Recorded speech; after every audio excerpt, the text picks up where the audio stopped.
Due to audio issues during a portion of this podcast affecting Lisa's voice, subtitles and AI voiceover are used for a portion of this video for her dialogue.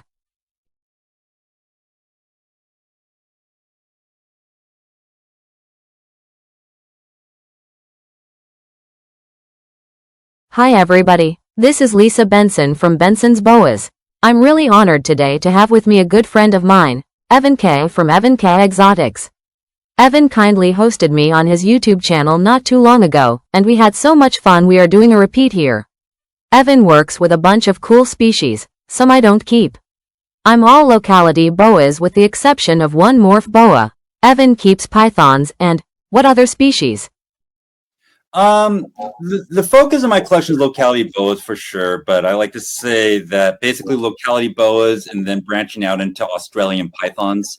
So like primarily Antaresia's children's pythons. I've been pretty fortunate and successful with those little tiny garter snake sized pythons. They call them pocket rejects. They're just like spicy little critters. Other than that, I have some little side projects with colubrids going on. I have a diamond python, which is pretty cool. But basically, I try to divide my collection into two types of needs, like more of like the boa constrictor type environmental needs, and then on Australian type needs, which are more temperate, can handle a little cooler nights. So by focusing on the environments that the animals need, and I have two prevailing room environments, I can get a lot of different diversity into there as long as I focus on similar needs, if that makes sense. That's a very interesting perspective, because you also keep Argentine boas, right?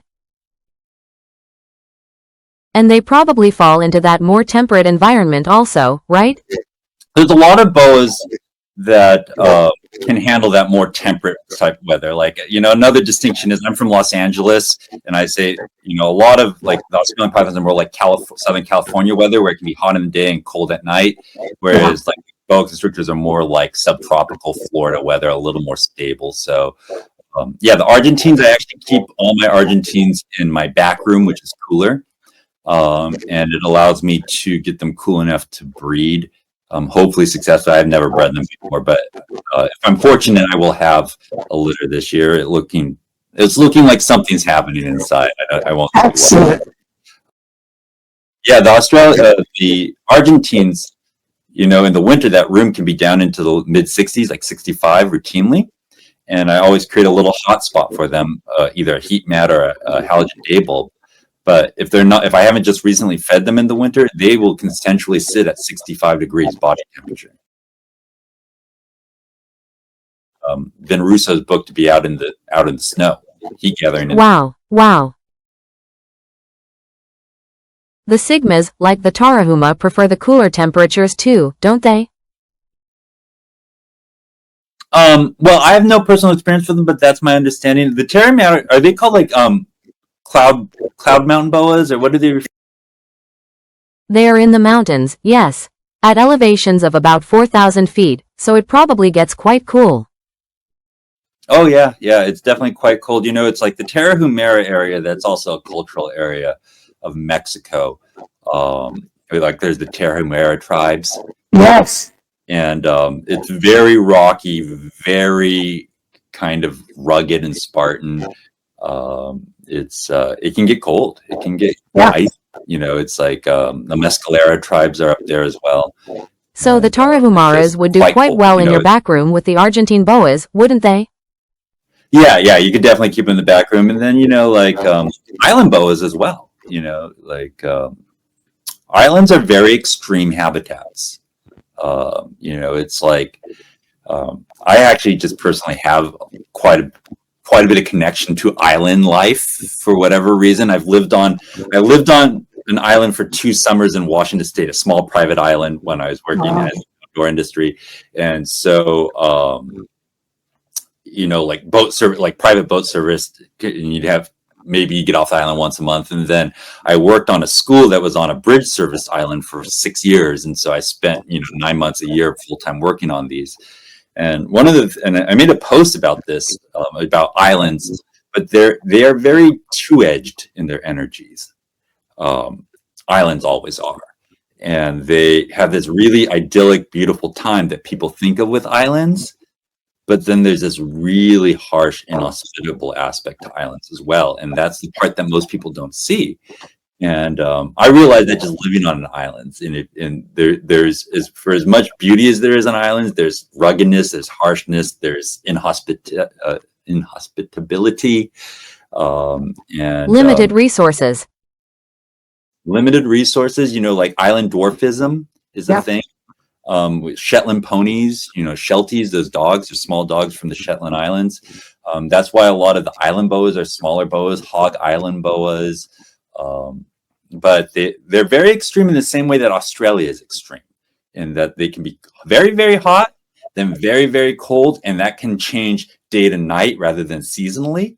Yeah. Very, very limited water on an island, as far as ironically as that is. Yeah, that is ironic. But if it's Well, an that's ocean, what they say: water everywhere, not a drop to drink. yeah, right. It's like Castaway with Tom Hanks. It's like one of the things that makes you go mad is you're dying of dehydration around water, right? So, Right. but yeah, so all those animals, like the Caribbean boas, the Pearl Island boas, which are part of the Imperator complex, they all have that same type of ruggedness that Australian pythons do. And I've seen that a lot. And like my Chilobothris angulifers, my Cuban boas, they're now 2 years old, and I'm moving them out of 3-foot cages right into big 6x3 cages because they have Wow. size potential. And so, like if you're like me, you like big snakes, and like if you're going to get it, you're not going to try to like throttle their growth. I'm not going to try to power feed them. But if you have, this, when you have an animal that wants to grow, it turns every bit of food into length. You see that happen all the time, and I'm seeing that happening with my Cubans right now. And so I'm moving them into 6x3 cages in about a week and a half once I get all my heating set up, and that's going to allow me to feed them the way that they could be during the glut of a summer season. Summer season, and I'm going to capitalize on that growth. And I think that similarly, there's a feeding strategy with island boas that's a little more boom and bust. I think that's why like island boas can handle larger meals and being packed heavy for short periods of time better than like a true red tail or something. Have you ever listened to Boas, and Boas? It's a podcast. It's usually hosted by Keith McPeak, Warren Booth, and Rob Stone. I haven't. Oh my gosh. So yeah, you have to listen to it. I'll look that up. Boas, and Boas. They're the similar. They run with the same crews like WestIndianBoas.org. They're really the learned class of keepers, if that makes sense. And I say that with respect. And somebody like you would benefit from listening to those things, because once you get over the threshold of understanding with keeping with animals, which you are and I am, you can benefit from basking in the glow of experts. And I think that I tell people to, once you get past the threshold of understanding with your animals, then seek on these higher concepts. And like one thing that I try to be on YouTube is somebody that will carry newer people over the threshold of understanding. Mm-hmm. I don't have that body of experience to produce something like Boas, and Boas. I'm the one that will benefit from that. You're the one that will benefit from that. But what I can do is I can bring people to a place where they will understand Boas, and Boas, and then benefit from that. So that's kind of where I am. But the point being with that podcast is they just had one on where they had Quetzal Dwyer, who's very well known for a lot of time in Costa Rica and exploring the animals down there. He's now at Reptilandia in Texas. But he was making the point that on a lot of these islands, they were finding these pearl island boas and things, and they were gorging with 14, 15, 16 of these swallows that would land on the islands during their migration. Wow. And it's because there's a glut of food. They have to get it all in that period of time. So one animal is gorging on 15 swallows? Something outrageous like that. I don't want to put a hard number on it, but if you listen to that podcast, it was something obscene, like a dozen swallows. Wow. Like that. And My experience has been that way as well. I don't know, did you see that post I put on with the Pearl Islands where I was feeding they're 4-foot boas, and I'm feeding them like 3-week-old cockerels, like little roosters that are like Yes. a softball, and they sit in them like, sits in them like a football. How But long are they glued to the heat with that? 4 days, 5 Yeah. days. I fed them last week, and like they've shrank back down. They something about their evolved history, they can handle it a little more. Yeah. Well, I think too, birds are very airy, right? They're not solid. Yeah, birds are interesting. So I have fed the bejesus out of chickens in my day. I live on property. I keep poultry, so like just you happen to have birds sometimes. But I've also done things like about a year and a half ago, I brought in 300 rooster chicks, live rooster chicks, and I raised them in a horse stall in my barn. And I started culling them as they grew to make more space, but I culled them at 1 week, 2.5 weeks, and 5 weeks old. And I did it by weight, and it was similar to like small rats, medium, large rats, and then jumbo rats. And so I've fed about 300 of those over the last year or and a half or so. And they're airy. I don't know if airy is the right word, or ball shaped. More ball shaped. They're harder to get. Yeah. By weight, they take more of a gape to get past the mouth Right. of the boa, and then they sit in them a little heavier. And so I don't know if it's so much that they are quote unquote airier, or is it that you have to feed a slightly smaller animal to them to accommodate for how they sit in the snake, and so you're feeding actual mass. I just don't know. I'm not that meticulous in how I track. Now, when you feed birds, do you remove any parts of the birds to prevent?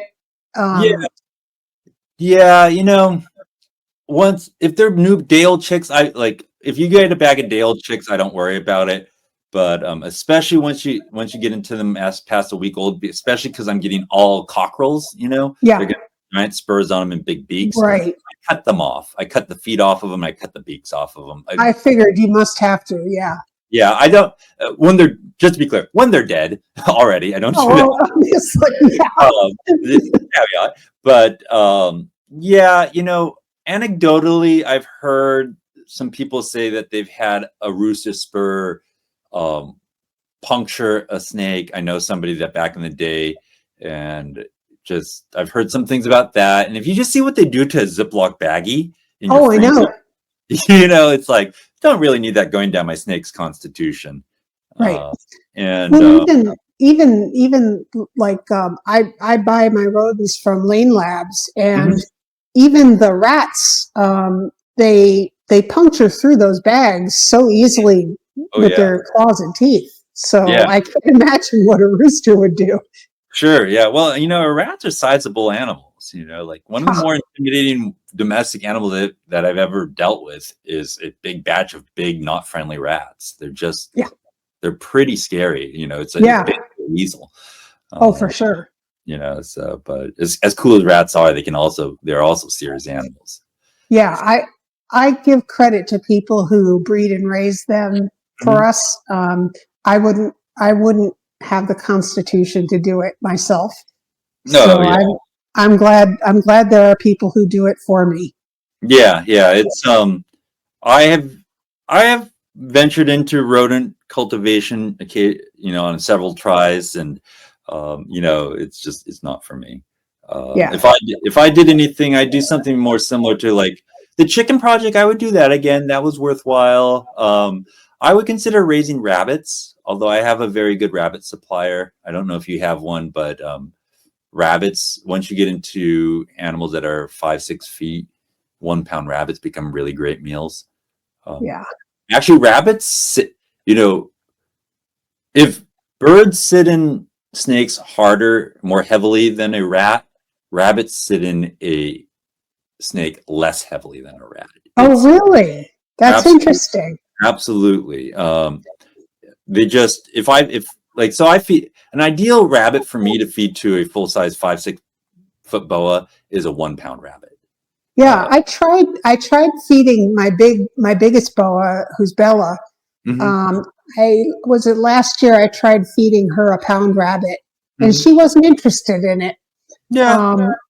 I think she just wasn't familiar with the smell of it, or I don't know. I'd probably have to get her converted over to them. But at that point, rabbits are expensive.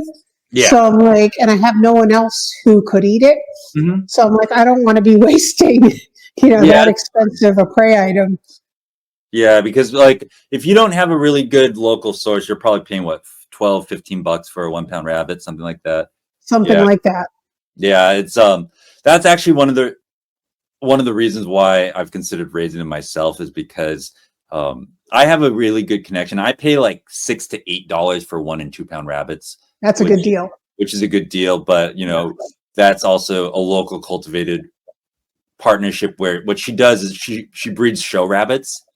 And so if they don't have the right conformation or whatnot, she will cull out a few from each litter. Oh, And then so it just works out for us. But that's perfect for you. yeah, do you actually so there's something cool about so what you're talking about when you're saying that an animal will feed on a rat but won't feed on a rabbit. You're talking about an animal that from a behavioral science point of view has not generalized the feeding behavior. Um, which is Talk actually more about that. something pretty cool. So for context, I'm in postgraduate work right now that's in behavior science, applied behavior science, or behaviorism, which is both in animals and human beings. These principles work, and the two fundamental ideas. It's Skinnerian behaviorism, B.F. Skinner. There's this idea that there's two basic classes of behavior. There's respondent behavior, which is based on instinct and reflexes, and it's phylogenetic, meaning it is evolved behavior. And then there is operant behavior or emitted behavior or learned behavior, which would be called, which is what happens through behavior, outcome, and whether or not that behavior was aversive or pleasurable to the organism. So when you're feeding snakes, there's two different humps to get over, and I didn't realize this until I started breeding snakes because I never. If you just buy snakes from breeders and good breeders, hopefully you'll never see the first hump.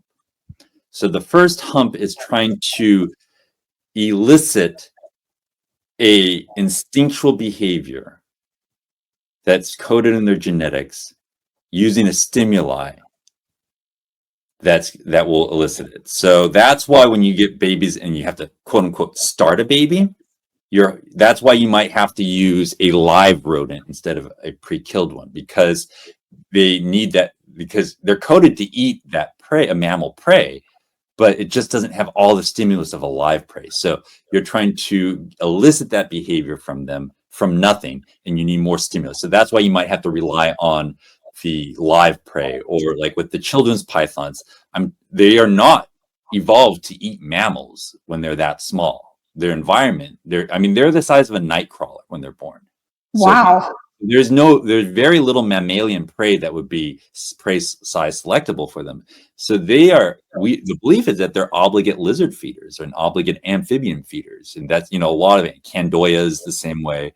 And what you're running into with like all these lizard feeders and getting them feeded is that respondent behavior, the phylogenetic, the instinctual hump. You're trying to get over that, where you're trying to get them jump started, elicit the behavior from nothing. Every time they have that feeding behavior, there's going to be a consequence to it. They get the prey stimulus, they eat the prey, and they're satiated, and that's reinforced. And over time, you can generalize that into feeding on other prey.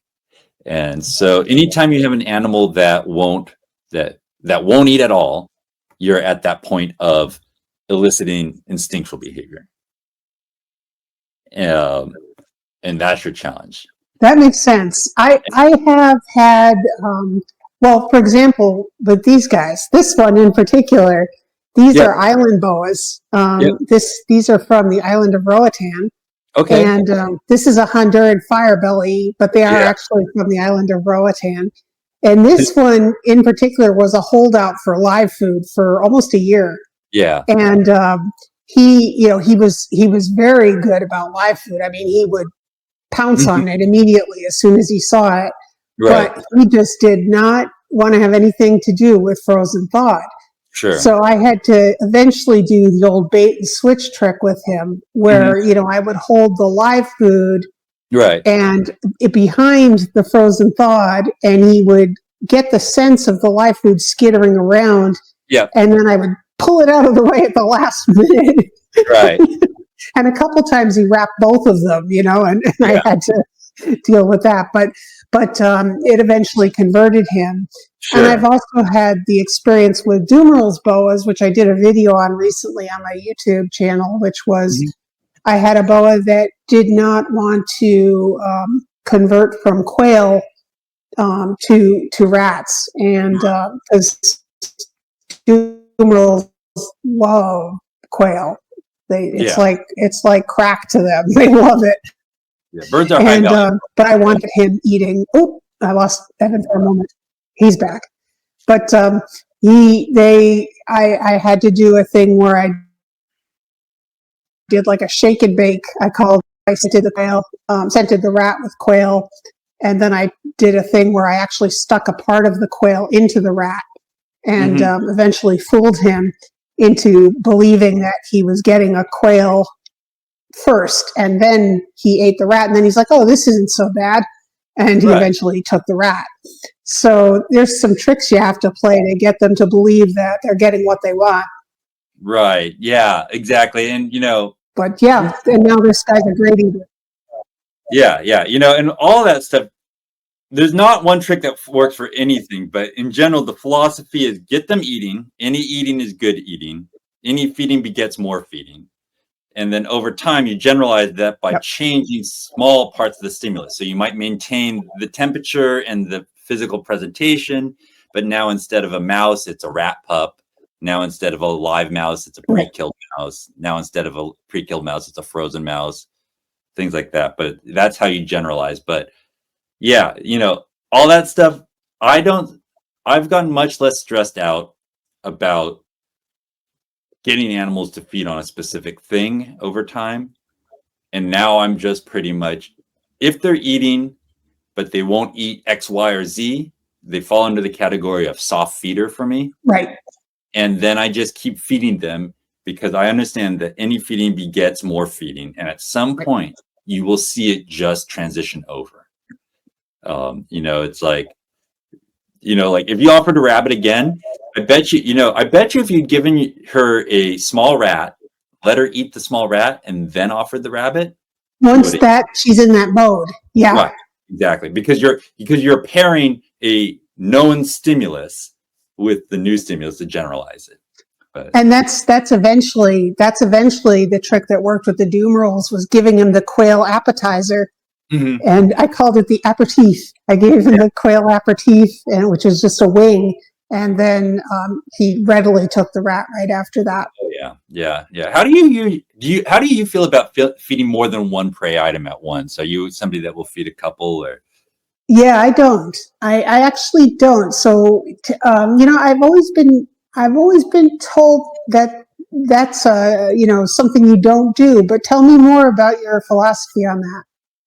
I don't know why. I don't know the logic behind it. Yeah, I don't have a philosophy on it other than to say that I've done it lots with no ill effects. I guess what the important caveat is, feeding 2 items is fine so long as the total mass does not equal too much. So I think the problem can happen is if you're like, this animal's eating jumbo mice, so I'm going to go from feeding it 1 jumbo mouse to 2 jumbo mice. Well, the user doubled its food intake. That's a huge jump. That's less logical than saying it's feeding on jumbo mice, and instead of feeding it 1 jumbo mice, I'm going to feed it 2 medium mice, or once, or a really common combination for me. I hold all my animals on mice through jumbo mice, and then I go straight to small rats. Yes. I do not stock rat pups. I do not stock wiener rats. I go straight from jumbos to small rats. Yep. But an equivalent meal to a small rat is a jumbo mouse and a day-old chick. And I do that all the time. Yeah, I'm pretty much the same. I don't do the milk rats, I call them. Right, yeah. I guess because I've always heard that they have less protein. Yeah.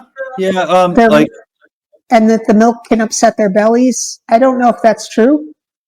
I don't know if it's the milk per se. I will say that I just keep in mind, I just don't do it. So I've never had a bad outcome from doing it. But I will say that I've heard enough people having problems with feeding rat pups and pinkies and things like that, that say that I think constitutionally, I will always prefer a prime young adult feeder. So I will always prefer a medium or large rat over a rat pup. Mm-hmm. Once you get in, there's this weird size transition where you get from jumbo mouse is about equivalent to a wiener rat.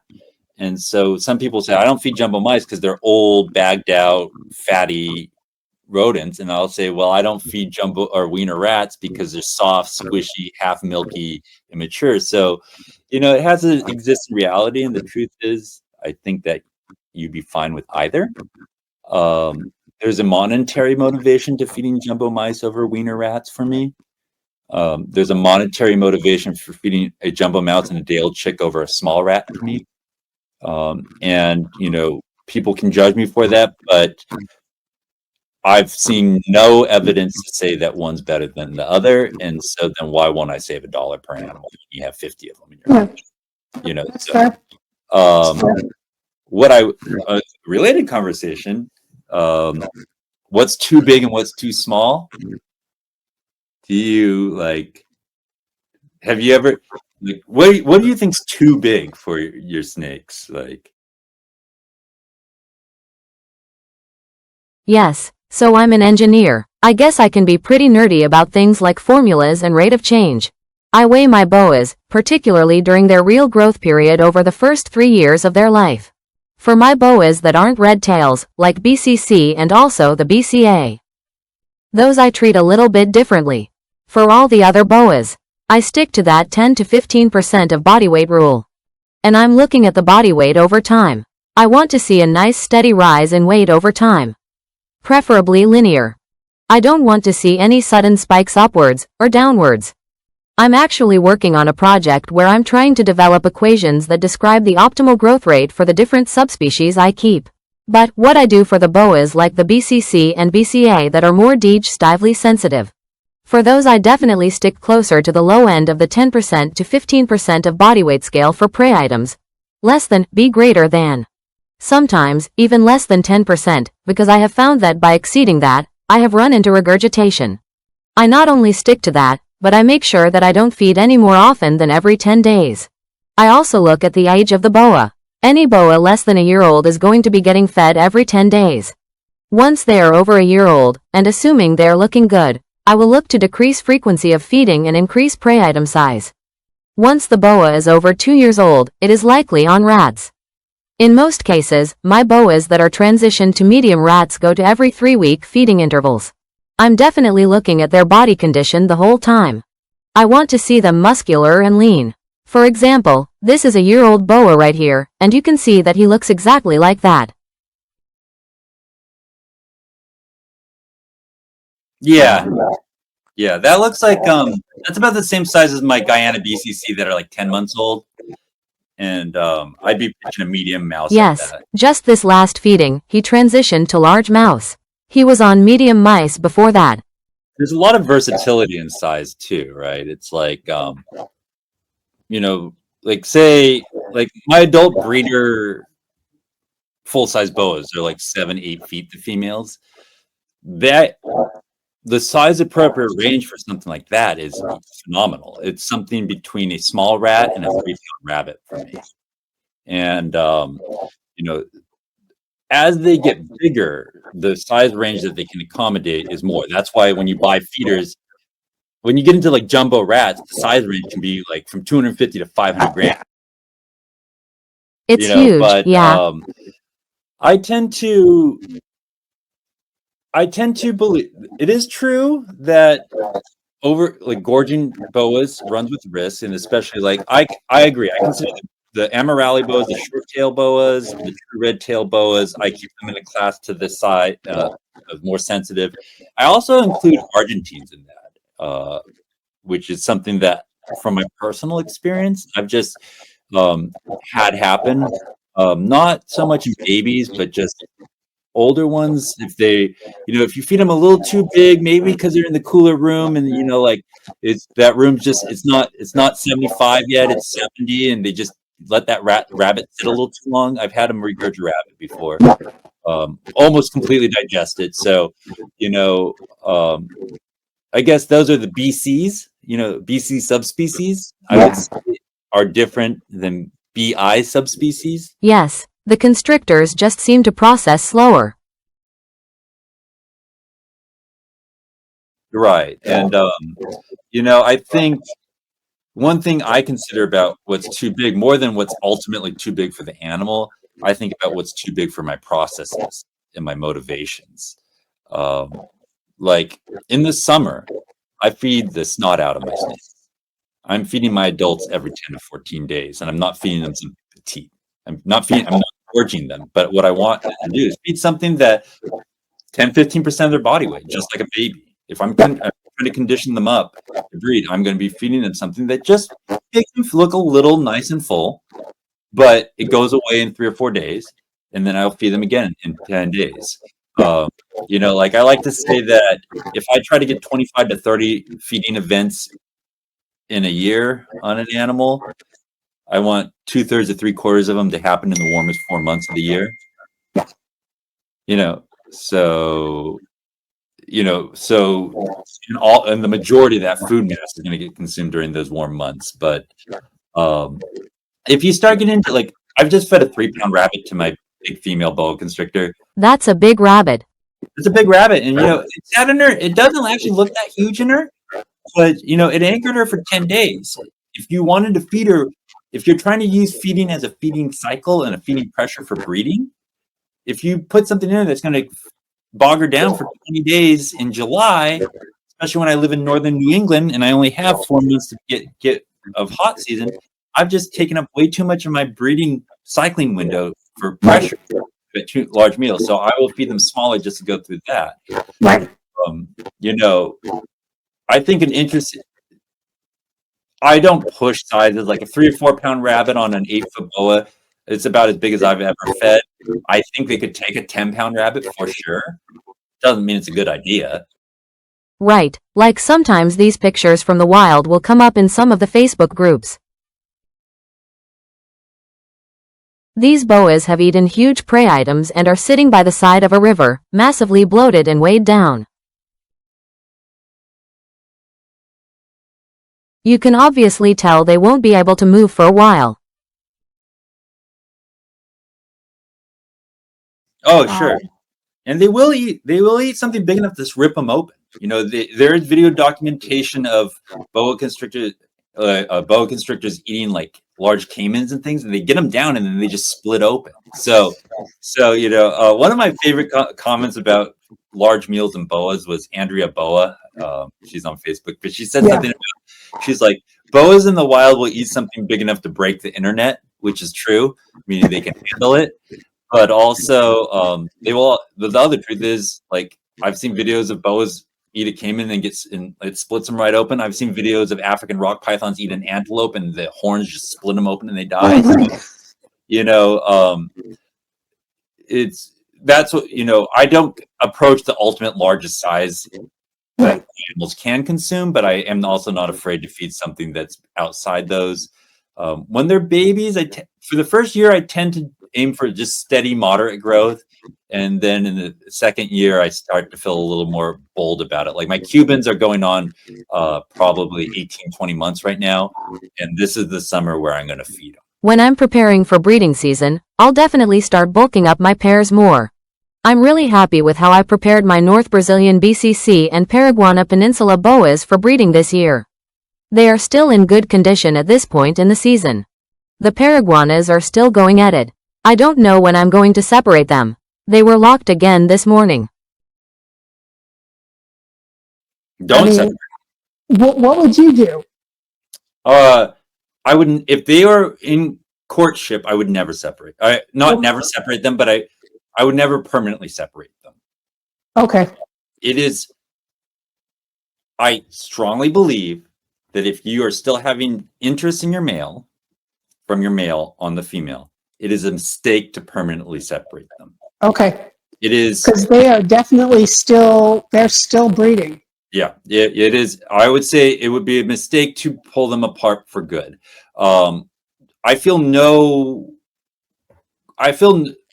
qualms about separating for a few days to feed them. Like my my Bolivian Amarales, they were actively courting yesterday, and I separated them because I'm feeding them today, and I don't feel bad about it. I wouldn't if they were locked. I wouldn't do it. But but I'm like, dude, you're gonna writhe on her for months, so you got to feed it. Pull you out. Sorry, buddy. Come up for a breather. Because the males, you have to get food in your males too, otherwise they will into exhaustion. But I use, and I very much benefited from, is it Jeff Rohn or Jeff Ronnie boa file? I called him Ronnie, but I'm not sure which is right. I'm not sure either, but I owe a lot to him for something that he's promoted, which is called the window of opportunity. And he uses it as a way to recognize the receptive window when your females are coming into season. That's how he talks about it. But basically, the premise of the window of opportunity is that boas are receptive to breeding. Female boas are receptive to breeding for relatively long periods of time, which means that it's not like if you pull your snakes apart for 5 days, you're going to miss it. It's more like you have to have your animals together for a period of time every 2 to 3 weeks. And if they're together for a period of time every 2 to 3 weeks, you will catch that window of opportunity. So, on the front end of the breeding season, maybe in September, I might pair them for a week and I probably won't see anything. Then I'll separate them for 2 weeks, feed them, do whatever. And then I'll put them back in. So it's like a 3-week cycle. And then at some point, you'll pick up that courtship. Now you're in your window. That's your window of opportunity. Yeah. That's when I would start letting them ride together. So at the beginning, when I'm trying to find that window of opportunity, I'm also trying to limit the amount of time they're cohabitating.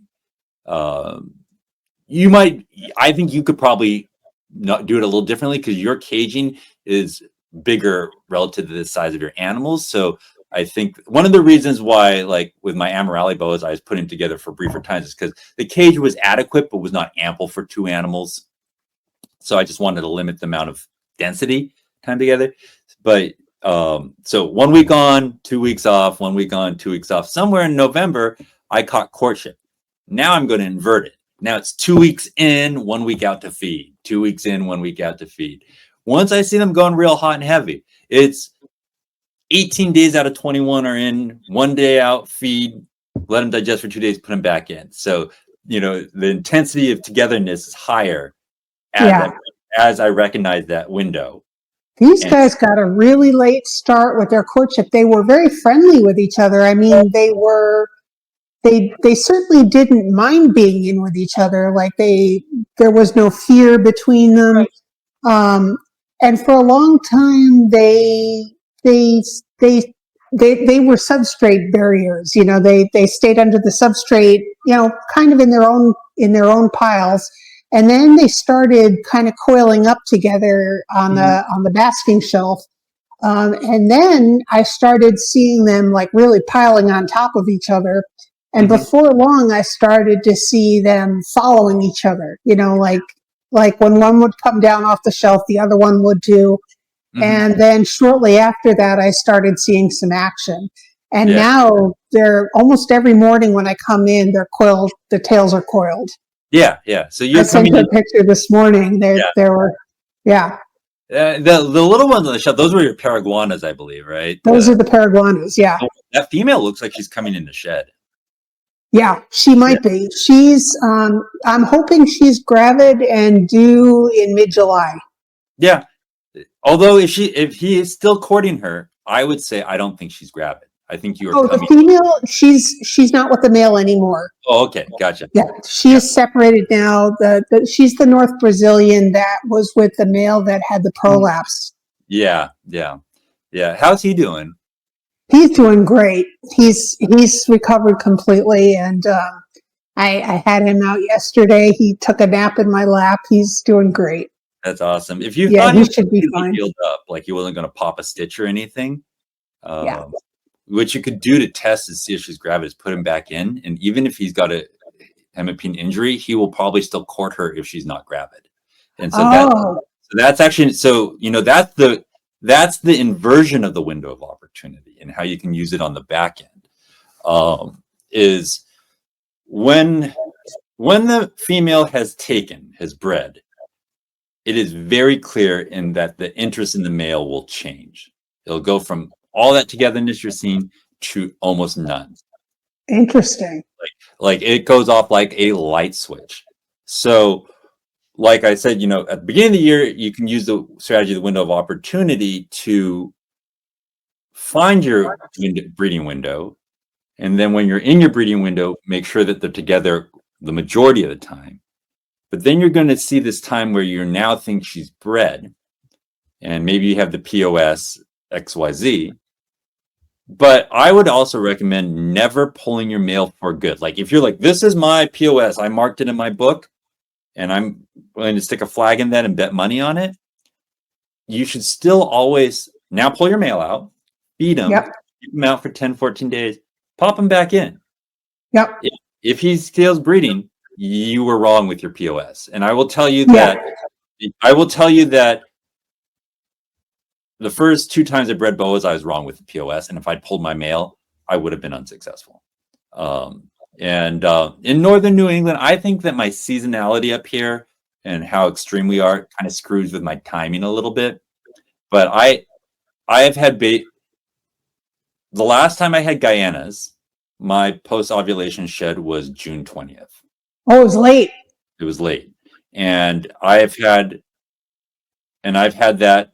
I get June POSs, post-ovulation sheds, and true red tails. Yeah. So, you're in Connecticut, which is enough farther south that it's going to be different. But it's for somebody like me who does just not have enough cycles to really be willing to bet the house on a breeding visually. I can hedge my bets by repairing at the end until I'm confident. Like my Argentine Boas, I separated him for 2 weeks. I fed him. I fed her. I just put him in last week. I haven't seen anything out of them. She shed February 6th, or not February, May 6th rather. So I separated them for like 10, 12 days, fed them both, put him back in. He's been in for 5, 6 days. I haven't seen anything. I'll pull him out. I'm going to go clean their cages this afternoon. I'll pull him out, put him back in his cage for another 10 days, feed him again. I'm going to put him in again. See if he's receptive at all. Do that 2 or 3 more times. I will do that until probably mid-June. And if I don't see him, then I'll call it good. But I just am not ready to call it. Everything about that female is looking right, but I'm just not willing to call it. Yeah, you said she was cinnamon bunning. Yeah, she just looks right. She's cinnamon bunning. She's big. I fed her, but she just relative to the size meal I fed her. She's looking big. When I'm feeding females that I think are gravid, I feed them relatively small meals, and my motivations are both caloric input and also assessment. Mm-hmm. It's a formative assessment of where she is. Both if she has any softness in feeding, that's a good sign that she's bred. If she gets very big relative to what I fed her, that's a sign that there's internal changes going on. So feeding in the breeding process has like 3 motivations for me. It has a motivation of being a cycling pressure, like when you're food cycling. It has a motivation of just simple caloric input, and it has a motivation of an assessment. Yeah, I've been feeding her. She normally was on jumbo rats, and I was feeding her. Leading up to breeding season, she was getting jumbo rats every 2 weeks. And now she is getting a large rat every month, and she's getting bigger. Yeah. So I'm thinking that's a good sign. Well, like everything, all the pictures I've seen, it doesn't look like things aren't happening for you. Yeah. If that makes sense. Yeah. I'm I get. hoping. Yeah, I think, Lisa, you're going to be an incredibly successful with those animals because reproduction is the logical outcome to having mature, well cared for animals. That's why you will be successful. I have no, Eventually. but I have no question that you are going to find success in those pairings because reproduction is the logical outcome to your activities of great care. That's what I tell people. Thank you. It's a compliment. It's the truth. Just worry less about your reproduction, worry more about having healthy, mature adults and the reproduction plans. And like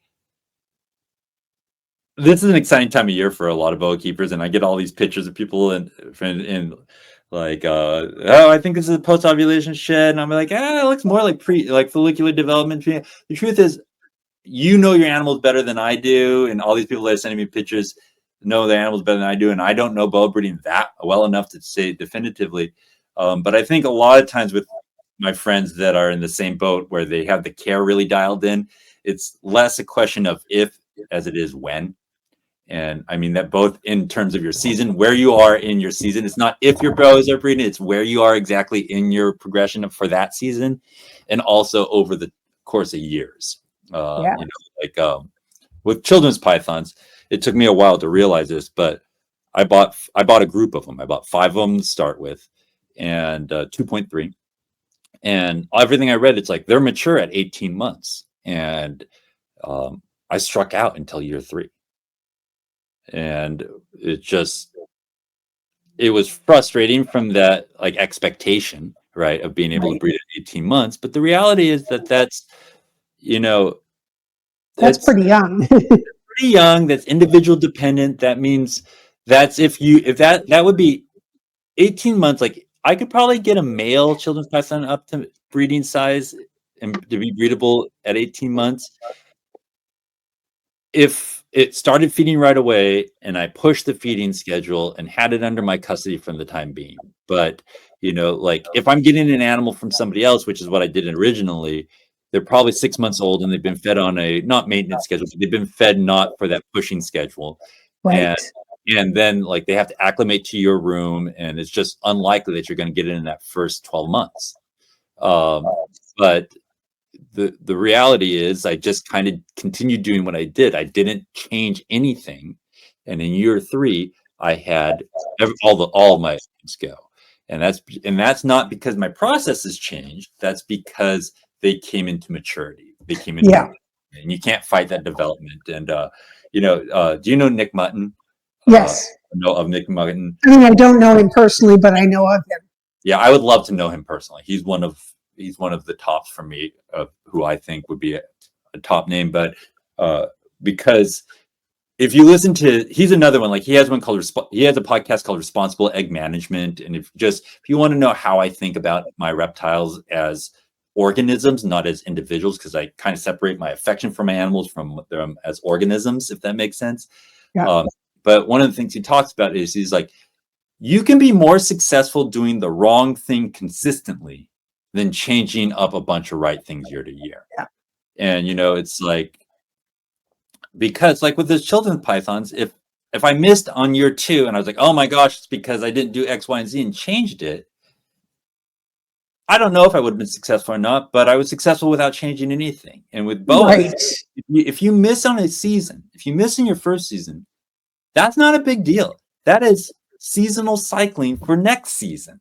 If you think about it, like one of the things you can do with your boas to help hedge your chances for success in your first attempt is to seasonally cycle them when they're subadults. Most of my animals and everybody's animals go, unless you are in some crazy hyper insulated facility, all your animals are going to go through seasonal changes from year 1 on. And if as subadults, you can kind of create those seasonal cycles with more heavily in the years preceding your first breeding attempt, you will increase your chances of success in your first attempt. And if you aren't successful on your first attempt, Hakuna Matata, no worries. Go into next season, and that's probably when you're going to hit. And if you don't, one of the things I'm trying to take advantage of in this new space I'm in is using the natural air I have a wonderful airflow in this room. Beautiful, and I can open the windows on nice days and let the natural air come through.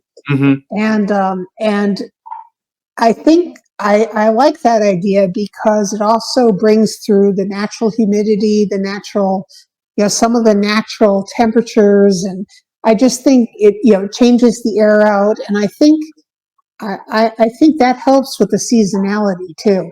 Absolutely, yeah, definitely. In the summer times, one thing I need to do and have been trying to do is get a security bar for one of my windows in each room so that I can leave them cranked wide open during the days when I'm at work.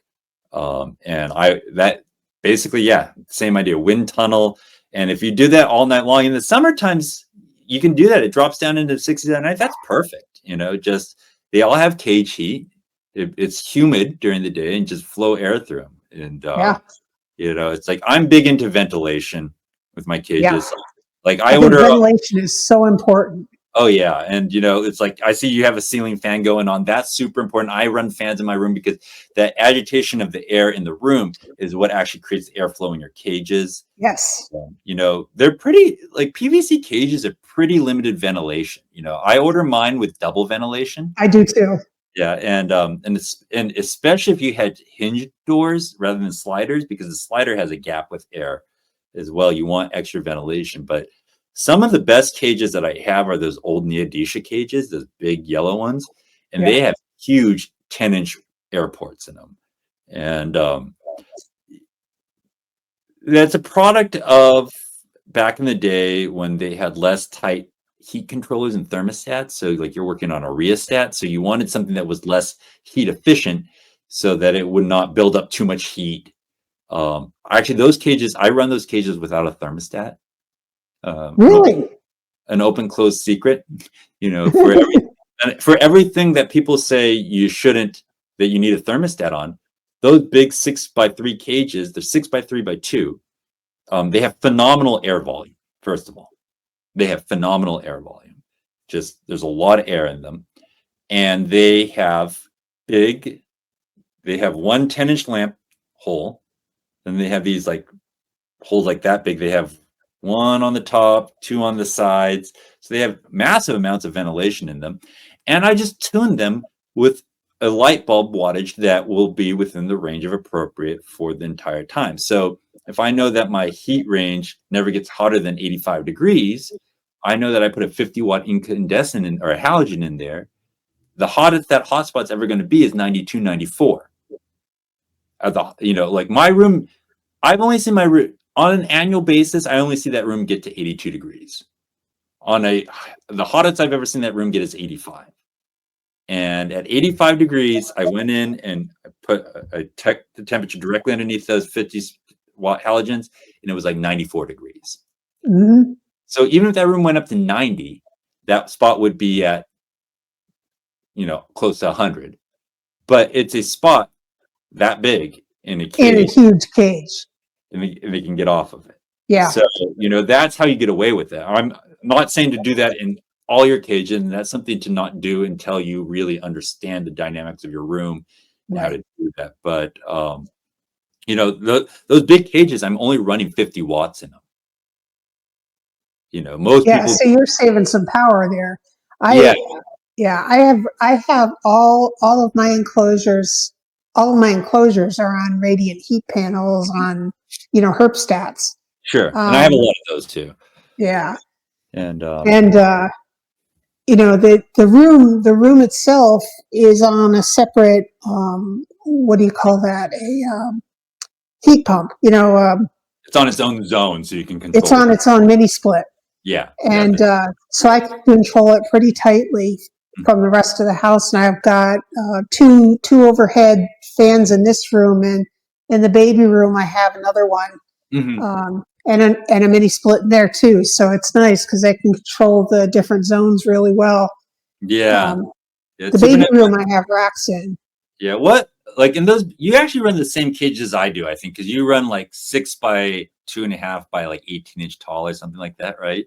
Yeah. In this room, I have a lot of T25s that are mostly T25s, and then I have some T12s and T20s, which are 6 by 2 by 2s, and the T25s are 6 by 30s. Yep. By 18. Yeah. All my big black cages are T25s. I like those. And I like them too. They're 18 inches tall. I wish they're 2 foot tall, but I only have 7 foot ceilings. So for me to get 4 tall, I need a limit. Yeah. And if you can't see it, it doesn't get as cared for as well. That room's pretty great for meeting the needs of the Boas and you. And it's just a demonstration of how serious you took this pursuit. But I guess one thing I'd ask in those cases, what wattage sheet are you running in them? Yeah. I think they're mostly 100s. I think. Yeah. Okay. I think they're mostly 100s. There may be a few 125s. Yeah. I think in my case, my black cages, I went with what Pro Products recommended, which was 125 on the bottom one, and then 100. Yes. Yeah, and so Pro Products, if you're going to get heat panels, I think Pro Products are the best.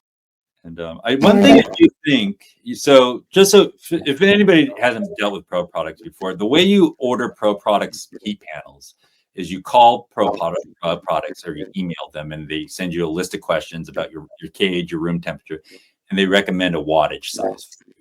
And anecdotally, I feel that they over recommend wattages a little bit, personally, and that might just be a change in how I'm approaching my breedings and things.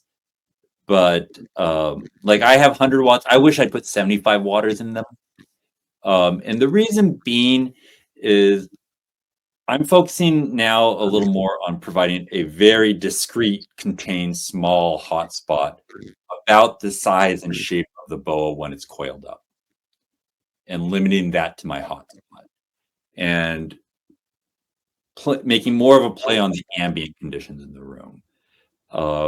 And so, like, if people ask, like, how much of your cage should be the hotspot?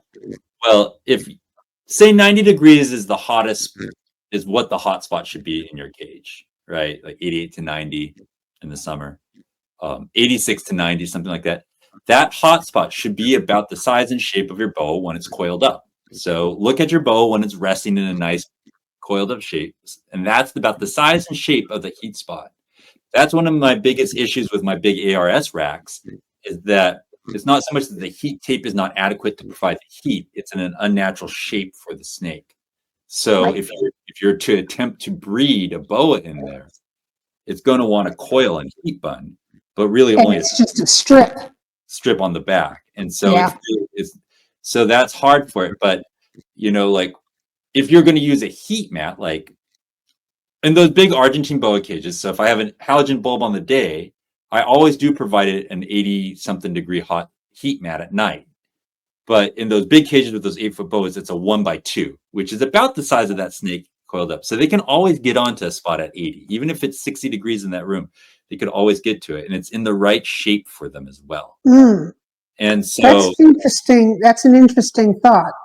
And and it's something that I've just kind of picked up on. And I don't know if you've noticed how I set up those black cages with the heat panels, but I have a big humid hide tote right under the heat panel.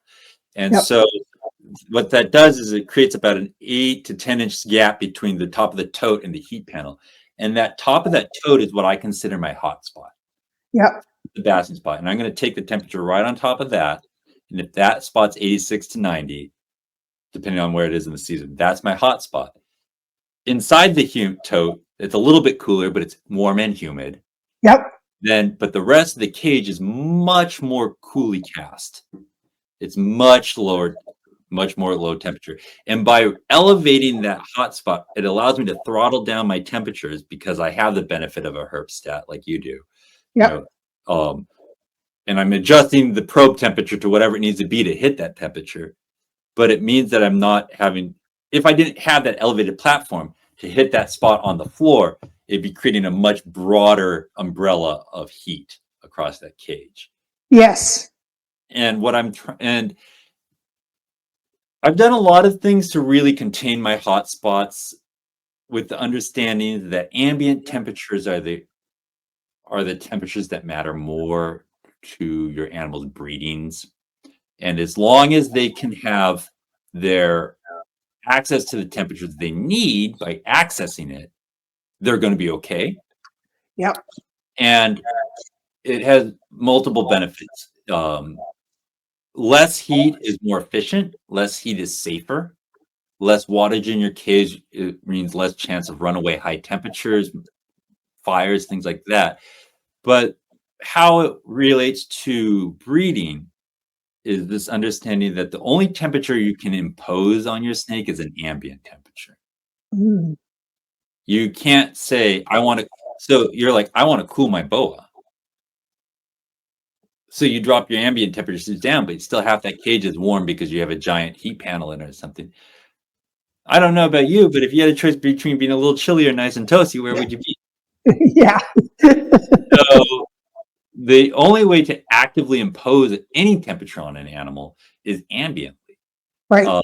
And there's different ways to play that. So like by having a very small discrete hotspot that's nice, I can turn down the electric heat in the cage, means that that's cast a lot cooler. And then by turning down my ambient temperatures, it means that the coolant temperatures are lower. That animal will go and access that hot temperature when it needs it, but it's spending much more of its day in a cooler area. So its lived experience is overall cooler. The number of thermal units that it's getting throughout that day is much less. And so you're creating a cooler area. Similarly, like my cage design, I want to go to a slightly more cubic design. So like a 4 foot by 3 foot deep cage is the same footprint as a 6 by 2 cage. So if you think about a cross of a 12-foot span wall, you can either get 2 across and 4 high, that's 8. Right. But they're 6 foot. Or I could get 3 across that they're 4 foot wide. That's interesting. But now I can get 2 foot tall cages instead of 18 foot tall cages. So what about cleaning? What about cleaning though? Well, if you have 2 foot tall cages, the floor on the top one's only 4 foot high because you have 2 foot, 4 foot, and then the bottom of the top cage is only 4 foot high. They're deeper though, right? Yeah, but I'm 6'4". So that's true. That's true. so that's part of it. Yeah. Your arms are probably like 6 feet long. Yeah. I have 6'9" arm span, so it's not really a concern. But by doing them a little more cubic and then containing that hot spot, I can still have that full cast. I can get my height, I can get my floor space, I can get the same number of cages in, and That's interesting. Hot spot. And I'm playing a lot with deep heat projectors, which require higher cages. Yeah. And they're pretty cool. They have all the advantages of halogens, but they're non-light emitting. So a halogen has that deep penetrating infrared heat. I don't know if you've ever think about like a chicken brooder lamp or a red burger. Yeah. Hand into there, it warms your bones. Like remember the red lights in old-fashioned bathrooms. Mm-hmm. So that's a different type of heat than a radiant heat panel. It just is deep penetrating therms. And so you can have a small spot that animal can go in it and it will really drive that heat deep into a gravid boa. And it allows me to create a very discrete hot spot that still meets their needs. That's interesting. I'd be interested to see how you make out with that. Yeah, the Argentines are right now, the gravid Argentine, I put a deep heat projector in there because I wanted her to have that nice rich heat now that she's gravid full time. So I did that just to make sure. But Yeah, the DPH projectors I'm liking a lot, although they require a taller cage. I've been using them in my Cubans. The halogen bulbs, I've used them a lot. Um, they're just, I'm going to lower wattage, smaller, more discrete little hotspots in my cages. Yeah, It makes sense. that's very interesting.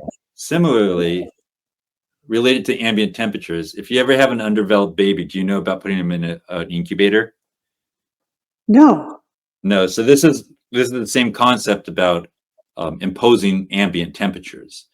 So sometimes babies come out a little underformed or partially absorbed yolks or something like that. Again, Jeff Rohn will say what you need to do is get them into an ambiently warm space to keep metabolism up, to encourage them to digest and metabolize all that yolk before it hardens in them, because solidified, he calls Oh, it that yolk belly. Yeah, I've heard about that. so when they're first born, the yolk is pretty soft, and if you can get them to absorb that quickly enough, it's not a problem. But if they aren't able to absorb it quickly enough, it will solidify, and that becomes problematic. And so by putting them in an ambiently warmer area, imposing upon them warmth ambiently, you are ensuring that their temperature is going to be high enough to keep the metabolism high, and That that they makes sense. will through it. Whereas if you put them in a rack, even if it's like 92 degrees at the back, you bump it up a little bit, you don't know if that snake's going to sit on that or sit at the front. Right. And so like the idea of popping in an incubator is, like I actually just bought two pretty fancy Wazoo laboratory incubators, like Thermo Scientific, from like a closed down laboratory. I got them just so you can get them very cheaply if you look around. But I bought one for colubrid eggs or python eggs, and then I bought a second one because they stack on top of each other. They're cheap enough. I was like, well, this way, if I have underdeveloped babies, I can pop them right in there. That's a good idea. Yeah, I should probably invest in something like that too. Yeah, you just start looking around for laboratory incubators. Yeah, like the ones I got, I paid $250 a piece for, and that's not bad at all. they're brand new. I'll tell you, they're $11,000 now. I have 22. Whoa! No kidding. And yeah, they're just the cat's ass. They have 0.1 degree Fahrenheit adjustment. Oh yeah. They have a highly adjustable fan in them, so you can run the current in the fan to create an even airflow, and it's all on a centralized touch screen. And they're like, and hopefully they didn't incubate anything really toxic. Well, these came out of a bandage factory. Okay. Where they were being used in the clean room. Okay. Because they test the air to make sure it's not contaminant. But yeah, the two that I got were brand new. And good. Yeah, and so I tell you, if you just keep your eyes out, if you find one, it's not the worst thing to have. And I see pythons in your future. Yeah, I think there might be pythons in my future. Yeah, so maybe not their immediate future, but I definitely have a bucket list that includes some Somalia on it. Do you know what? Yeah, those are pretty special. I'd love them too. Do you know which one's on the top of my list right now? Which? It's the boa python, Bothrochilus boa, Bismarck ring pythons. Oh, they're so cool. Yeah, they're so cool. They're born like almost like Halloween babies, like black and unbelievable looking. Yeah. Yeah, and then they tend. The thing that people knock them for is they get muddy with age. They don't. They get this really iridescent, cool, like almost khaki color. A lot of them still maintain that to some degree that banding, but it's just less vibrant. Yeah. But they're underrepresented, and like I would love some Bismarck ring pythons. Yeah, they are very cool. Yeah, they're the boa pythons. The boa python. Yeah, it's I'm just so captivated by the Somalia nata. Yeah, and I've been watching everything Stephen Kush puts out. Mm-hmm. Yeah. So that might be that's probably going to be what may make Benson's boas become Benson's boas and pythons. Yeah, that'd be cool. So you don't have any pythons in your collection? I do not. It's all boas here. Yeah, yeah, 100% boas. yeah. I'm I mostly do have, I have one morph boa. That's that's it. yeah, But everybody else is a locality boa. yeah. Uh, It's yeah, boas. I'm predominantly boas, but I do have the pythons. They're very similar in some ways and very different in others. It's like I realized this kind of through breeding pythons and boas is the time between like breeding and egg laying is very analogous to the time between breeding and ovulation in boas. mm, And then the period of time from incubation to hatching is very much like the time from ovulation to birth in a boa. And, the boa physiology is different than live birth in a human, right? It's so live birth in a human, we have a uterus and an umbilicus, and it's the blood membrane. Whereas with boas, it's much more like you can think of it much more like holding eggs internally. yeah. Uh, Yeah. They don't have uteruses. right. Yeah, it's more like holding eggs internally, and you'll start to see like just there's a lot of parallels in breedings, and if you think of those rough correlations, you'll see the parallels through some cycles. And um, boas tend to be a little more or pythons tend to be a little more reactive and Yeah. active. I find, which for better and worse, I tend to like spicy animals, Yeah. which I mean, I, I appreciate their, their intelligence. I think pythons seem very intelligent. Mhm. Um, and I think I also, there's something about the scalation of the Somalia that the head scalation in particular is Yeah, fascinating to me. yeah, like low scale count head Yeah. scalation, like along the Yeah. lines of like king rat snakes or king cobras, things like that. They have Yes. relatively a lot of the children's pythons too, to some degree, have like lesser, and a lot of the liasis. Yeah, But it's but different. as far as the cute factor, I mean, you cannot look at this. This is like, look how cute this face is. Well, I mean, look at those big eyeballs and the big head and I, this little skinny neck that so makes it look a I little bit more. mean, can you see how cute this is? Yeah, it's And I think my look at that. Look at that face. we were talking about the science of cute, right? Like I think we Yeah. approached the subject in like neoteny. Um, this is something this is ethnoherpetology and how humans interface with snakes rather than something that matters to the snake itself. But um, so neoteny is the idea that humans are programmed to think that things that have childlike features are cute. Neonate neoteny. And that's usually spoken about as relative to the size of the body, the head is large. Relative to the size of the face, the eyes are large, the lips are large. Relative to the size of the body, the appendages are short or they have no appendages. Um, think about like teddy bears. They're cute. Or think about like Disney characters. They're supposed to be. But Now, is that something that has been programmed into us so that we will bond with babies and take care of them? yeah. I mean, I'm an anthropology major, and that's the basic premise to why that whole theory is asserted. Is we find childlike features cute and are drawn to them from that cute factor because it engenders us to neonates of our own species and makes it more likely that our species will reproduce. The other thing with neoteny is it's pre-androgyny, or not androgyny, but androgenization, like testosterone flushing. So the features that are neotenous are changed to become less neotenous through testosterone flushing. So there's also the idea in humans that women who are more neotenous are more sexually attractive.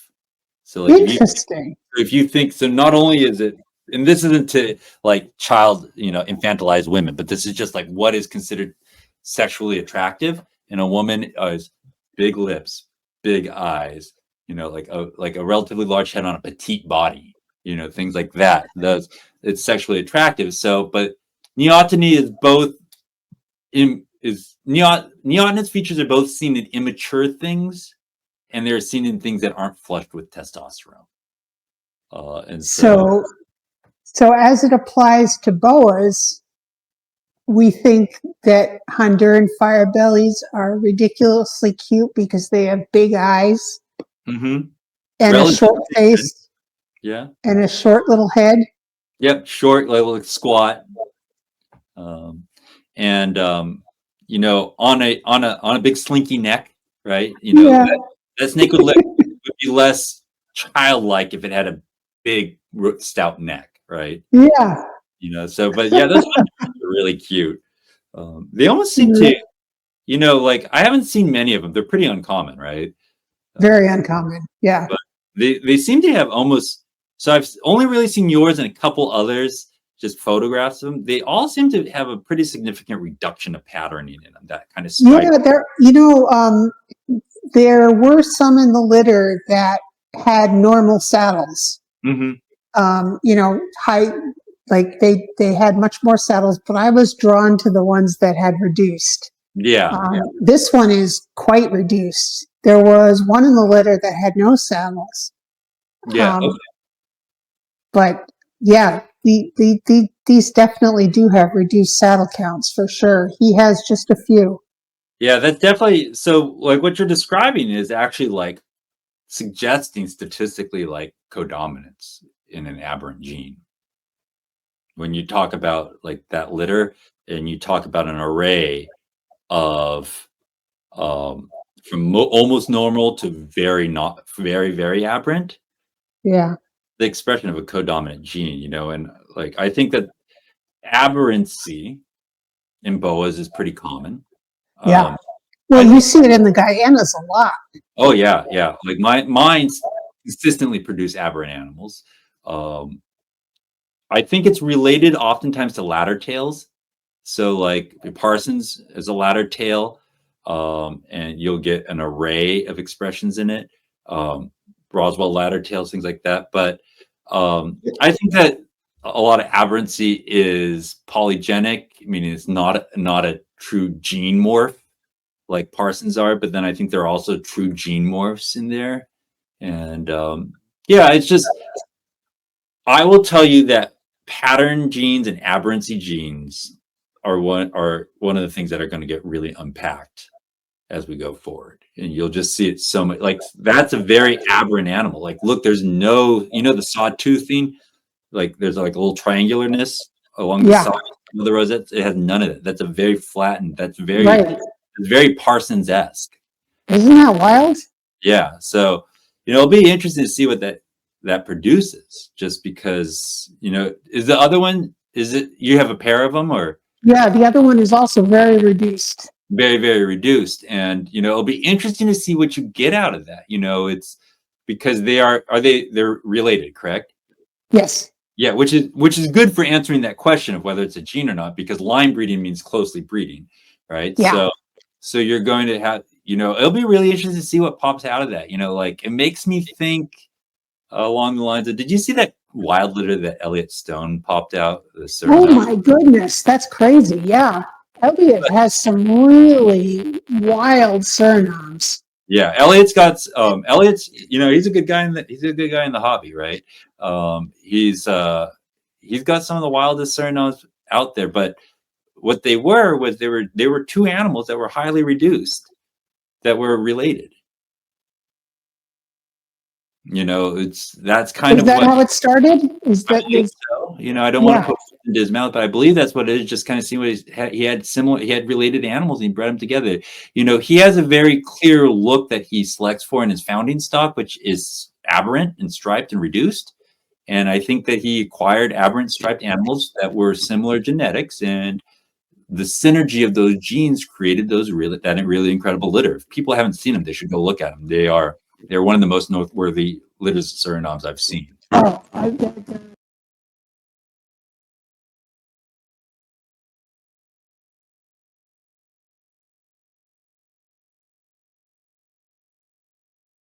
Right. But the truth of the matter is that type of stuff pops out of breeding. That's how those projects come to be. That's how this, your project's going to be. That's how that chromium line from Jesse Wisdom came to be. They didn't know those. Like, I believe that somebody sold him those. I believe Mike Eckert sold it to him, and then he paired them together and he got them. And you're like, holy smokes! So, it's both said. It says how incredible it is that these people are smart enough to think about these things and put them together and create these. But it also says how common are these things actually? Pretty darn common. Does that make sense? Yeah. Awesome. Yeah. And patience and fortune, and, good fortune, and a lot can happen, in 5, 6, 7 years. Yeah. That's why I almost never buy a pair anymore. Like for me, and it's tempered by reality. It's like my Cubans, their size. Right. Their size is an issue, and they're getting up there in price too. But like I always want to buy 2.2. That's really what I want to buy into if I'm going to start something, because especially with Boas, because like if you get a pair and one of them gets sick and dies, which can happen, or like one's missed sex, which has happened, or maybe one's just not the right breeder, or the other thing that will happen is one of them doesn't develop quite on the time frame you wanted them to, and so now rather than being able to breed in year 5 or 6, you're waiting to year 8 or 9. Whereas if you'd have 2.2, you'd have one ready to go. Like my Argentines, I hold 2.2 2018s, so they're now 7 years old. Only one of the females was in condition to breed this year. Both the males, I think, were breeding, but only one of the females was actually in condition to breed. So I'd be still tapping my toes when I had one at year 5.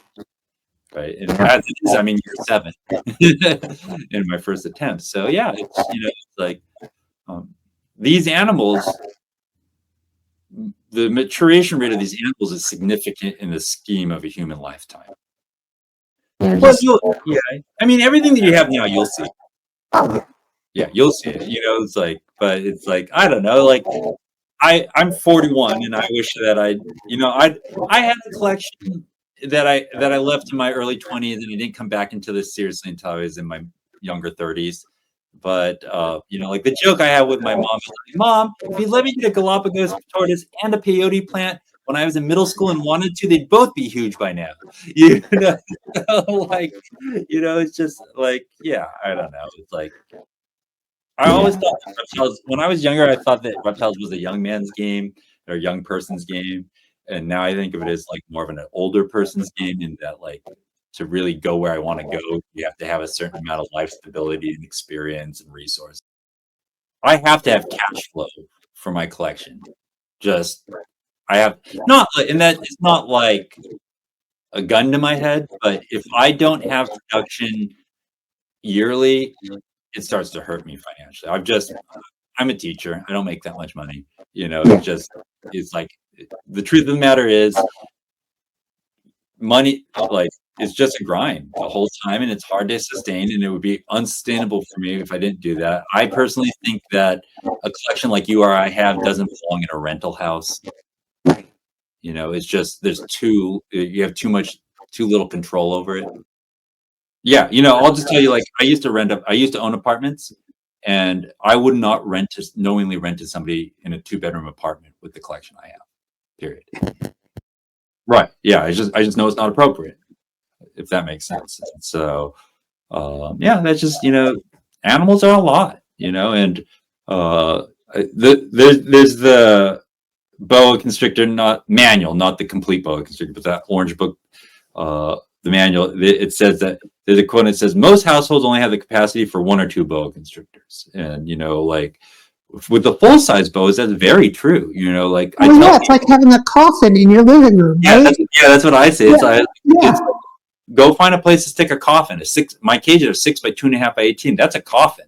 It's like the thing that really impressed upon me is like how much of your household capital it takes up is I was reading this thing in National Geographic about, I don't remember where in Asia, but where it's super dense.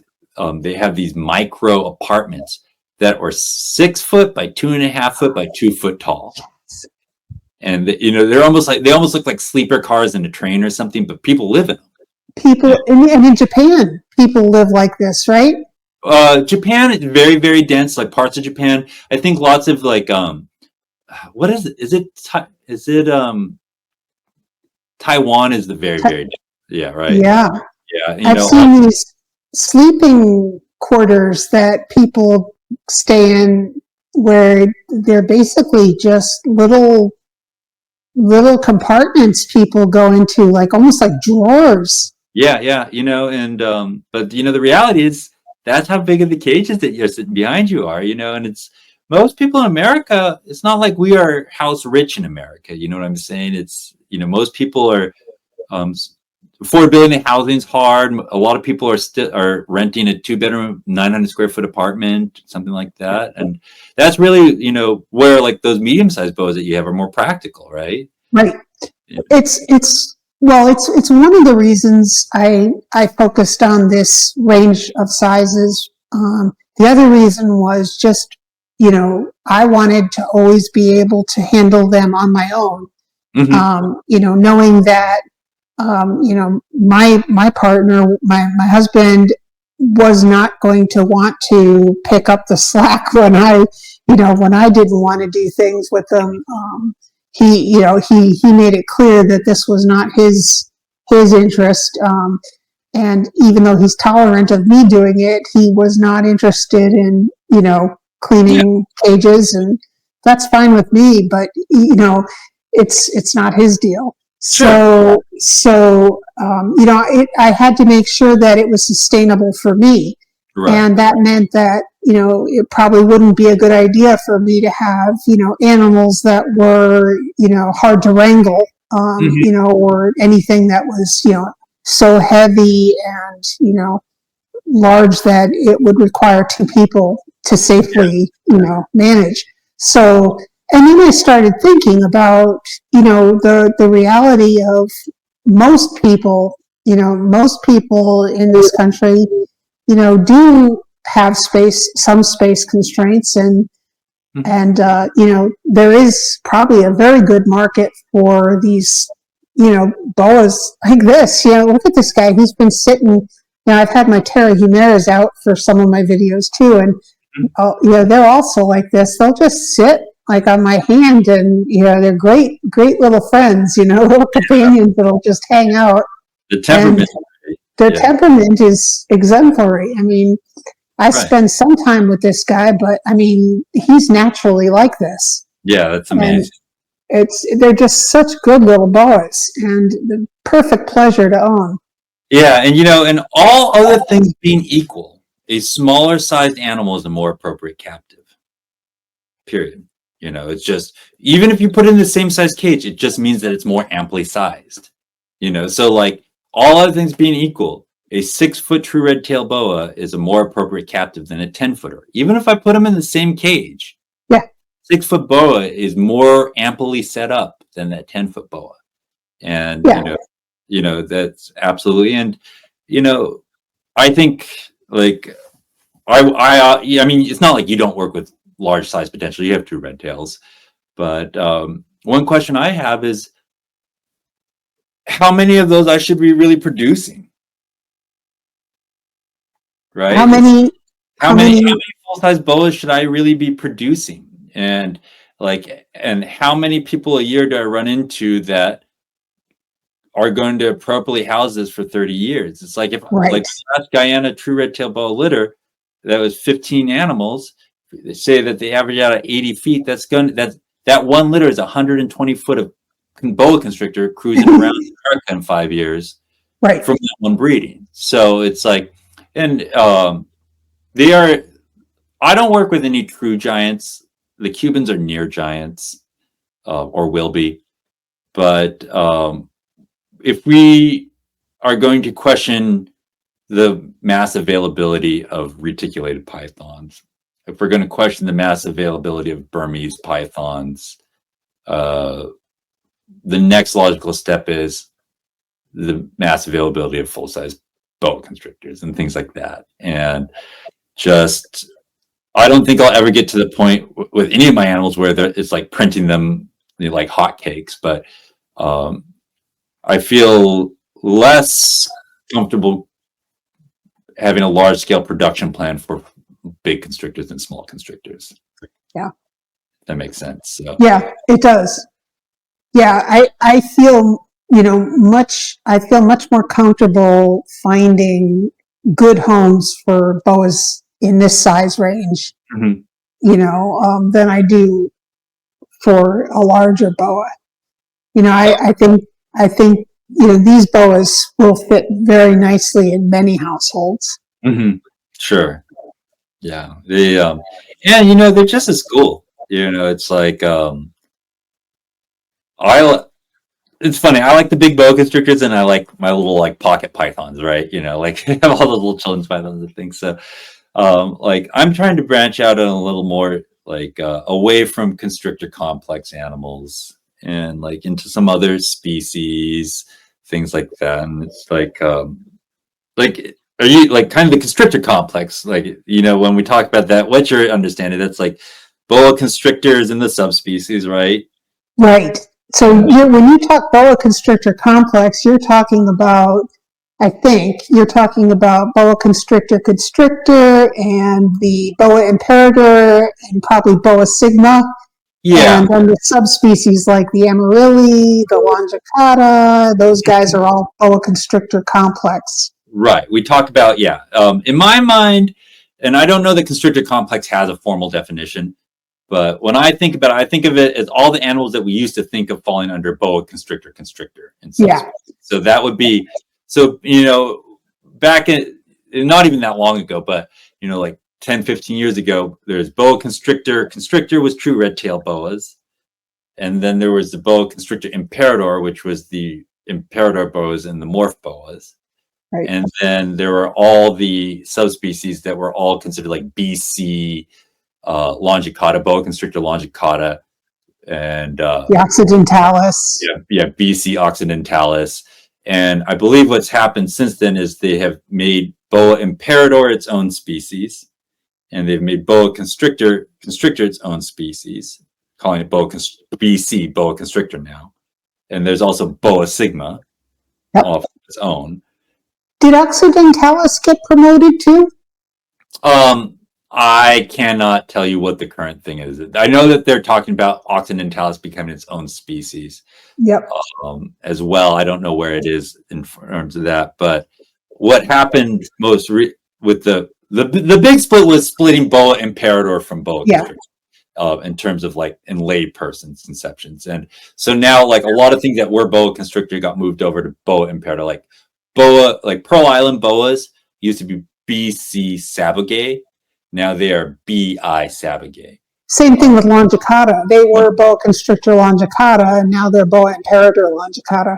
Right. And I think like Amarallis remained under BC, right? BC Amaralli. Yeah. And Argentines are still BC occidentalis, might change. So those, I group those all as constrictor complex animals. They're all similar enough, although they are very, very different. The boa imperator complexes are clearly different than the boa constrictor complex. Yeah. And I don't actually work with any boa sigmas. Like your Pterohumeras, those are boa sigmas, correct? Yeah, those are the only boa sigma I have. Yeah. And then, but I also have the Dumerals boas, which are these old world boas, right, from Madagascar. Yeah. And then I have the Epicrates, Sencria, which are the rainbow boas, the Brazilian rainbow boas, which are they're very different. Yeah, the Epicrates boas. It's a very cool genus. Yeah, so when we're talking about non-constrictor boas, we're talking about the ones that most people don't think of right off.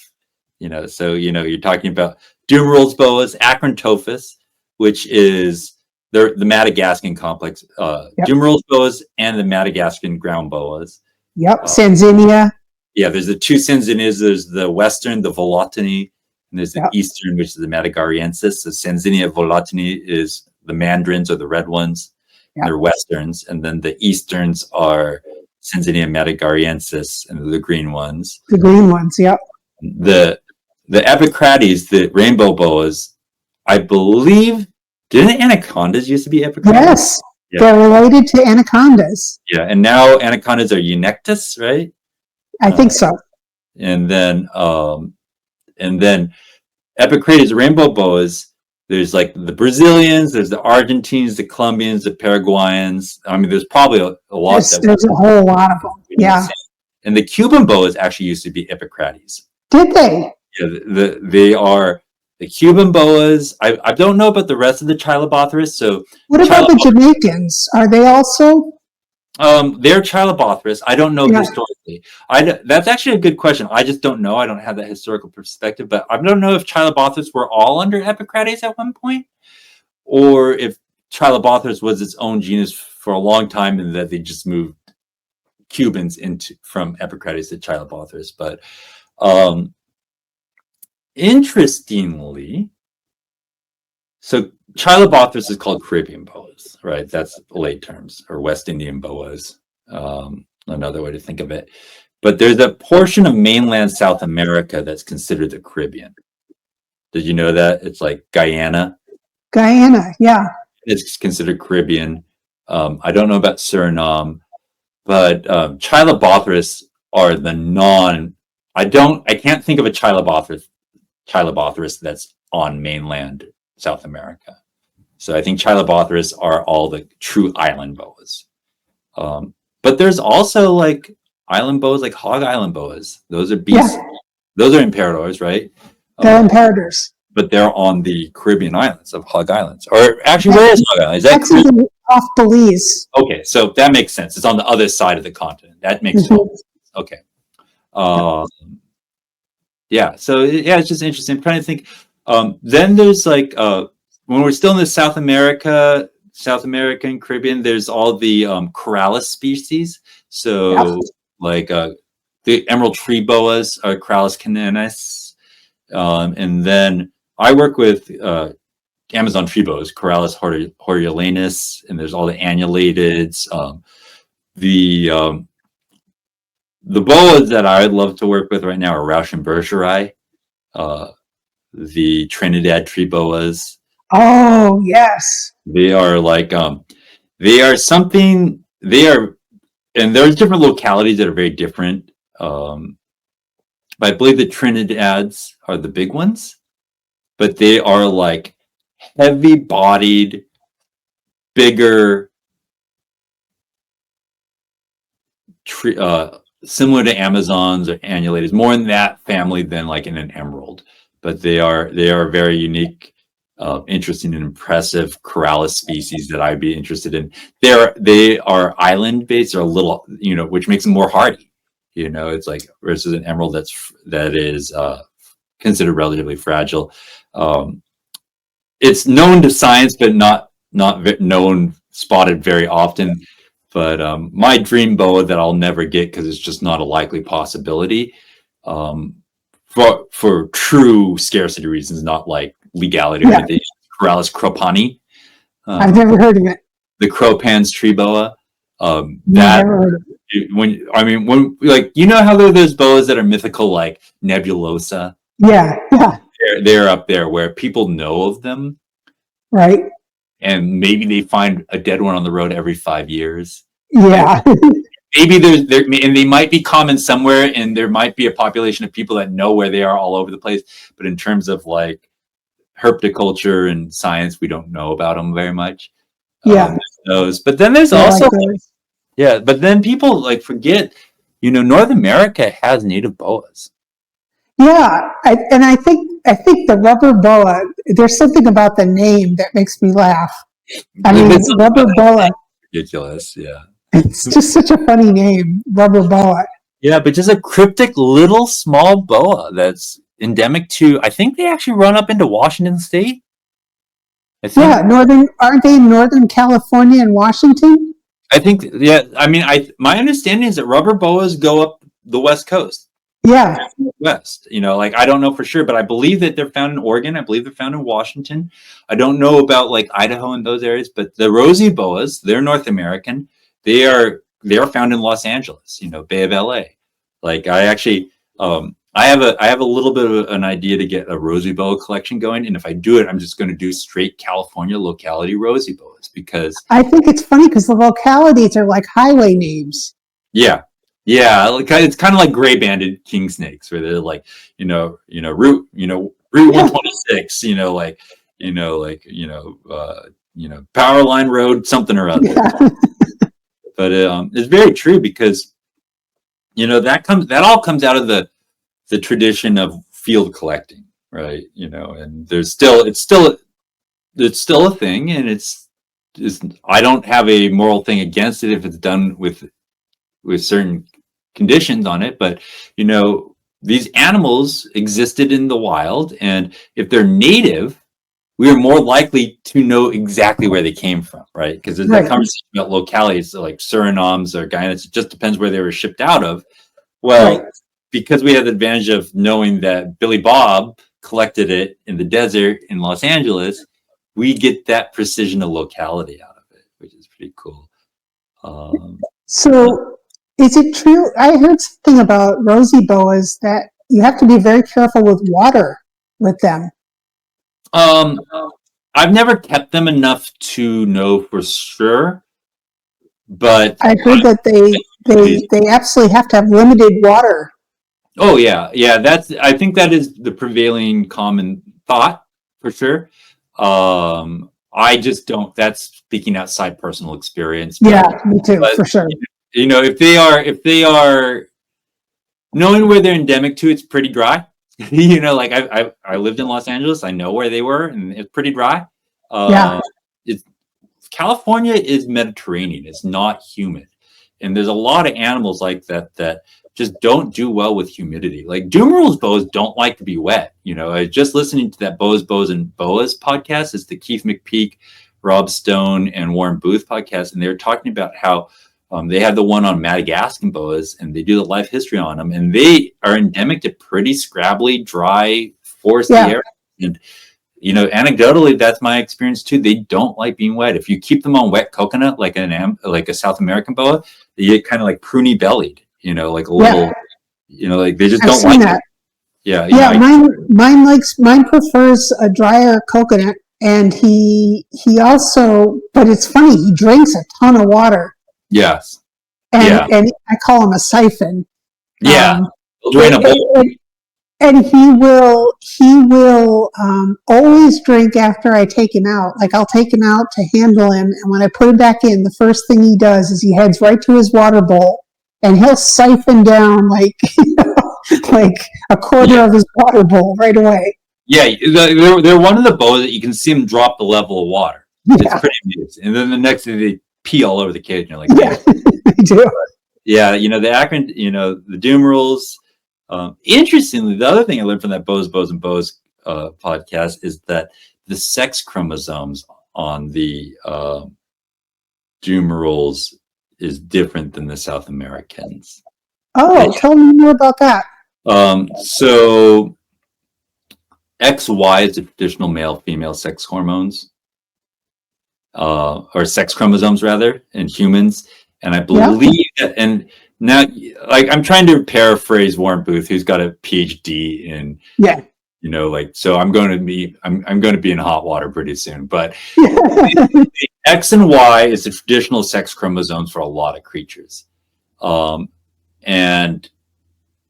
in certain species of boas, Acrantophus, they either have ZZ, which is female, or ZW, I think. Don't quote me on that. Listen to Boas and Boas on Madagascar for the right answer. But the ZW is for male, and it's dictated by the female. And the reason they started to figure this out is because if you think about it, parthogenic birth, where it's a virgin birth, I'm a male, born male. I have XY chromosomes. If you're a born female, you have YY chromosomes. That's common. The sex of offspring in humans is dictated by the male. That's why, like with Henry VIII or whatever, when he killed his wife because she wouldn't give him, that's why the cruel irony in that is by the male. Similarly, in South American boas, and it is dictated. The sex is dictated by the male, by what chromosome is in his sex gamete. So that's why if you have parthogenic birth, virgin birth in female South American boas, they will all be female. They're only getting the YY, the XX chromosome. They're getting no Y from the male. It's parthogenic. Whereas the Acrantophis genus, the female dictates ZZ or ZW in her gamete. So in a parthogenic birth from a Acrantophis, you could have male parthogenic birth. Yeah.